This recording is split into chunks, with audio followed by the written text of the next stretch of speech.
চলো আজ তোমাদের নিয়ে যাই আমার ছাদ বাগানের এক চোখ জোড়ানো দৃশ্যের কাছে, যেটা দেখে মন ভীষণ ভালো হবে, খেতেও ভীষণ সুস্বাদু এবং তার থেকে বেশি যেটা চোখের শান্তি। তো তোমরা দেখছো প্রিয়াঙ্কাস ডায়েরি। এই সবুজ পাতার আড়ালে লুকিয়ে আছে থোকা থোকা আঙুর, যেটা অবিশ্বাস্য হলেও সত্যি। নিজেরা গাছটা লাগিয়েছি ঠিকই, কিন্তু সত্যি সত্যি যে এত সুন্দর ফল হবে সেটা কখনোই ভাবিনি।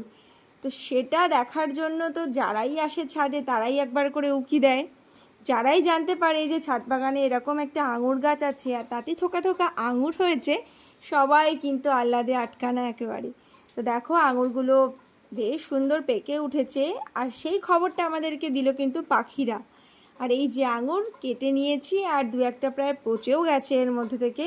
আর অবিশ্বাস্যভাবে এই আঙুরগুলো কিন্তু এবার খুব মিষ্টি হয়েছে। এর আগে দুবার হয়েছিল সেগুলো কিন্তু বেশ টক, কিন্তু এবারে যে প্রকৃতির কোন খেলাতে আঙুরগুলো মিষ্টি হলো সেটা জানি না।